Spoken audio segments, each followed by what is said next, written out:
Hi friends, అందరికీ నమస్కారం అండి. ఈ మాసంలో జూలై మాసంలో 3వ తేదీన పౌర్ణమి రాబోతూ ఉంది. ఈ రోజున యాలుకలతో ఇలా చేస్తే చాలు 24 గంటల్లో అదృష్టం పడుతుంది, ప్రతి సమస్య తీరిపోతుంది, పట్టిందల్లా బంగారం అవుతుందని చెప్పొచ్చు.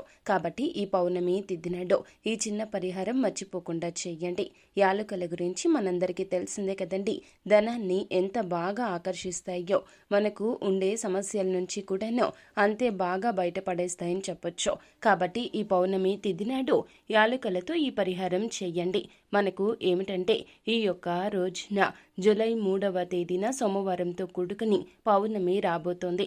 ఇది చాలా ఏండ్లకు రాబోతూ ఉన్నటువంటి పౌర్ణమిగా చెప్పొచ్చు. చాలా విశిష్టవంతమైన పౌర్ణమి. ఈ రోజున యాలుకలతో ఈ చిన్న పరిహారం చేస్తే చాలు ప్రతి సమస్యకు పరిష్కారం లభిస్తుందని చెప్పొచ్చు. చాలా విశిష్టవంతమైందిగా కూడా చెప్పొచ్చు. ఈ రోజున యాలుకలతో ఈ చిన్న పరిహారం చేస్తే చాలు ప్రతి సమస్యకు పరిష్కారం లభించడం చూడగలుగుతామని చెప్పొచ్చు. కాబట్టి ఈ పరిహారాన్ని ఎలా చేయాలో తెలుసుకోబోయే ముందు వీడియోని పూర్తిగా చూడండి. కాబట్టి ఏమిటంటే ఈ చిన్న పరిహారాన్ని తప్పకుండా ఈ పౌర్ణమి తిథి నాడు గావించండి. అంతా మంచిగా జరుగుతుంది, మంచి ఫలితాలు వస్తాయి. అంతకంటే ముందు వీడియోని పూర్తిగా చూడండి. అప్పుడే మేము ఏం చెప్పబోతున్నామో మీకు పూర్తిగా అర్థమవుతుంది. అలాగే కాకుండా దేని పరంగా అయినా సమస్య ఉందని బాధపడుతున్నా, కష్టాలు ఉన్నాయని బాధపడుతూ ఇబ్బంది పడుతున్నా, అంతేకాకుండా డబ్బుకు సంబంధించిన సమస్యలతో సతమతమవుతున్నా ఖచ్చితంగా దేని పరంగా అయినా బయటపడగలుగుతారు. కాబట్టి మీరు తప్పకుండా ఈ పరిహారం చెయ్యండి.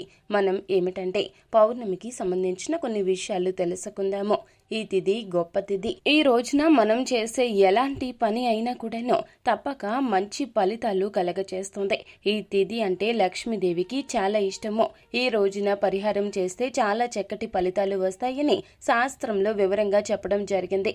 అలాగే కాకుండా పౌర్ణమి తిథి నాడు కొన్ని నిష్ట నియమాలు తప్పక పాటించాలి. అంతేకాకుండా లక్ష్మీదేవి ఆవాహన చేయాలి. లక్ష్మీదేవిని ఇంటికి రప్పించే కొన్ని పరిహారాలు ఈ రోజు తప్పక చేయాలి. అంతేకాకుండా పౌర్ణమి తిథి శక్తివంతమైన తిథి కావున సోమవారంతో కూడుకొని వస్తుంది కాబట్టి విశిష్టవంతమైన రోజుగా చెప్పడం జరుగుతుంది. కాబట్టి ఏమిటంటే గనక ఈ రోజున తప్పకుండా మనం చేసే ఏ చిన్న పరిహారం అయినా కూడాను తప్పక మెండైన ఫలితాలు తెచ్చిపెడుతుందని మన పండితులే చెప్తున్నారు. కాబట్టి ఈ రోజున ఉదయాన్నే నిద్రలేచి శుచిగా స్నానాన్ని గావించి ఆ తర్వాత ఉతికిన దుస్తులు మాత్రమే ధరించాలి. లేదంటే మీ దగ్గర రెడ్ కలర్ కానీ బ్లూ కలర్ శారీ కానీ ఉన్నట్లయితే గనక అది కట్టేసుకోండి. ఆ తరువాత ఇంటిని శుభ్రం చేసుకుని లక్ష్మీదేవి పూజ చేసుకోవాలి. లక్ష్మీదేవికి ఎంతో ఇష్టమైన ఎరుపు రంగు పుష్పాలు పెట్టండి. ఆ తర్వాత ఆవు నేతితో దీపారాధన గావించండి. ఆ తర్వాత లక్ష్మీదేవికి ఇష్టమైన వస్తువులు చిట్టి గవ్వలు కానీ లక్ష్మీ గవ్వలు కానీ లేదంటే మనకు నార్మల్గా వచ్చేసి తామర పూసలు కానీ గురువింద గింజలు కానీ గోమతి చక్రాలు కానీ ఇలాంటివి మీ దగ్గర ఉంటాయి కదండి. వాటిని చక్కగా పూజలో పెట్టి పూజించండి. ఆ తర్వాత వాటిని ధనం దాచే చోట దాచుకోండి. ఇలా చేయడం ద్వారా కూడాను అదృష్టం కలిసి వస్తుంది, ఇంట్లో అష్ట ఐశ్వర్యాలు వస్తాయని చెప్పొచ్చు. అంతేకాకుండా ఈ పౌర్ణమి తిథి నాడు చక్కగా సంతానం లేక ఇబ్బందులు పడుతూ ఉన్నటువంటి వివాహితులు లక్ష్మీదేవికి పూజ చేసుకున్నాక చక్కగా చిన్నపిల్లలకు పేదవారికి మనకు ఎంతైతే స్తోమత ఉందో ఆ స్తోమతలో ఏదైనా వస్తువు కానీ ఆహారాన్ని గాని ఇచ్చినట్లయితే గనక ఖచ్చితంగా సంతాన ప్రాప్తి కలుగుతుందని పండితులు చెప్తున్నారు. కాబట్టి ఈ పౌర్ణమి తిథి నాడు ఖచ్చితంగా ఈ విధంగా చెయ్యండి. అంతేకాకుండా ఇక పరిహారం చెయ్యాలని చెప్పాం కదండి. పరిహారానికి యాలుకలు కావాలి. యాలుకలు తీసుకుని ఖచ్చితంగా ఈ యొక్క పరిహారాన్ని గావించండి. యాలుకలు తీసుకున్న తర్వాత మీరు చక్కగా ఏమిటంటే 7 లేదా 9 యాలుకలు ఖచ్చితంగా తీసుకోండి. అలా తీసుకున్నాక ఖచ్చితంగా తీసుకున్న తర్వాత మీరు ఏమిటంటే అదే పటం ముందు లక్ష్మీదేవి ఆరాధన చేసామో, దీపం పెట్టుకున్నామో, అలాగే చక్కగా అమ్మవారిని ఆరాధించామో, దానికి తోడు ఏమిటంటే మనకు ఉండే సంకల్పం చెప్పుకున్నామో, తోచినంత దానం చేశాము ఈ తిథి నాడు. అనంతరం వచ్చి ఈ పరిహారం మొదలు పెట్టండి. ఇది ఉదయం చేయొచ్చు, సాయంత్రం చేయొచ్చు. కాకపోతే ఈ పరిహారం చేశాక ఏదైనా ఒక గుడిలోకి వెళ్ళి అక్కడ వదిలిపెట్టి రావాల్సి ఉంటుంది. కాబట్టి మీకు ఎప్పుడైతే సమయం ఉంటుందో, ఎప్పుడైతే అనుకూలంగా ఉంటుందో ఆ సమయంలో చెయ్యండి. ఇలా 9 లేదా 7 యాలకులు పెట్టండి. 11 రూపాయలు పెట్టండి. చిటికెడు పసుపు కుంకుమ వేసేసి చక్కగా ఒక చిన్న మూటలాగా కట్టండి. ఆ తర్వాత ఈ మూటను అమ్మవారి పటం ముందు పెట్టండి. అనేక రకాల సమస్యల నుంచి బయటపడేస్తాయి. లక్ష్మీదేవికి ప్రీతికరమో కాబట్టి యాలకులతో పరిహారం చేస్తే తప్పక ఫలితం వస్తుంది.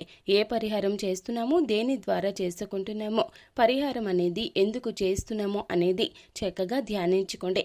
అనంతరం వచ్చేసి మూట కట్టాం కదండి, చాలా చిన్న మూట అవుతుంది. మీ దగ్గర ఒకవేళ పాతది అయినా పర్వాలేదు, ఎల్లో కలర్ది ఉంటే తీసుకోండి. కొత్తదే తీసుకోవాలి అని రూల్ ఏమీ లేదు.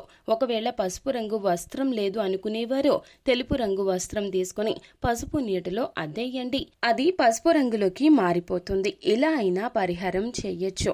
ఆ తర్వాత ఇలా కట్టాక మీరు లక్ష్మీదేవి టెంపుల్కి వెళ్ళినా, లేదా వెంకటేశ్వర స్వామి ఆలయానికి వెళ్ళినా, శివుని ఆలయానికి వెళ్ళినా, ఈ రోజున పౌర్ణమి తిథి కాబట్టి మీరు ఏ గుడికి అయితే వెళ్తారో ఆ గుడిలో సంకల్పం చెప్పుకోండి.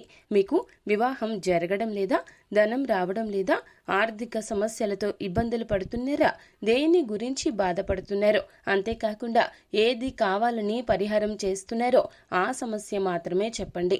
ఒకటి గుర్తు పెట్టుకోండి, ఒక సమస్య మాత్రమే చెప్పండి. ఈ మూట కట్టేసి 10 సమస్యలు చెప్తే ఫలితం రాదు. వివాహం జరగక ఇబ్బంది పడుతూ ఉన్నట్లయితే దాని గురించే చెప్పుకోండి. డబ్బు లేక, ధనం రాక ఇబ్బందులు పడుతూ ఉన్నట్లయితే గనక ఆ సమస్య గురించే చెప్పుకోండి. ఒకవేళ తదితర సమస్యలు ఏమైనా ఉన్నట్లయితే ఆ సమస్యలు మాత్రమే ఒకటి చెప్పుకోండి. ఆ తర్వాత చక్కగా తీసుకుని వెళ్ళి, మనకి కొన్ని ఊళ్ళలో రావి చెట్లు ఉంటాయి, మర్రి చెట్లు ఉంటాయి, వేప చెట్లు ఉంటాయి. ఇక్కడ మనకి ఏ గుడిలో చెట్టు ఉంటుందో మనం ఆ యొక్క చెట్టు దగ్గర ఈ యొక్క మూటను వదిలి రావాలి. ఇలా రావడం ద్వారా ఏం జరుగుతుంది అని సందేహం కలగచ్చు. ఖచ్చితంగా మార్పు వస్తుంది. మంచి మార్పుతో మన జీవితం బ్రహ్మాండవంతంగా మారిపోవడానికి, కలసి రావడానికి, ధనానికి ధనం రావడానికి, వివాహం కుదరడానికి, మంచి సంబంధం రావడానికి, మన గ్రహస్థితి నీచ స్థితిలో ఉండి వివాహం జరగకపోతే గనక వివాహం జరగడానికి ఖచ్చితంగా ఉపయోగపడుతుంది. ఎందుకంటే మనం గుడిలో వదిలిపెట్టి వచ్చామో, కావున ఖచ్చితంగా సమస్య తీరిపోతుంది, ఫలితం వస్తుంది, దైవానుగ్రహం కలుగుతుంది. అంతేకాకుండా చెట్టు వద్ద వదిలి పెడుతున్నాము కావున ప్రకృతి కదండి, చెట్లు అంటే సహజంగా. కాబట్టి 2 విధాలుగా కూడాను మనకి కలసి రావడానికి అవకాశం అనేది ఎక్కువగా ఉంటుందని చెప్పుకోవచ్చు. కాబట్టి ఏమిటంటే గనక ఇంతటి పరమ పవిత్రమైనటువంటి ఈ పౌర్ణమి తిథి నాడు ఖచ్చితంగా ఇలా చేయండి. కలసి రావడానికి అవకాశం అధికంగా ఉంటుంది. కాబట్టి తప్పక గావించండి.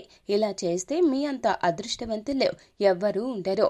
అలా చేశాక మీరు మరల పౌర్ణమిలోపు ఏదైనా శుభవార్త విని ఖచ్చితంగా ఆశ్చర్యపోతారని చెప్పొచ్చు.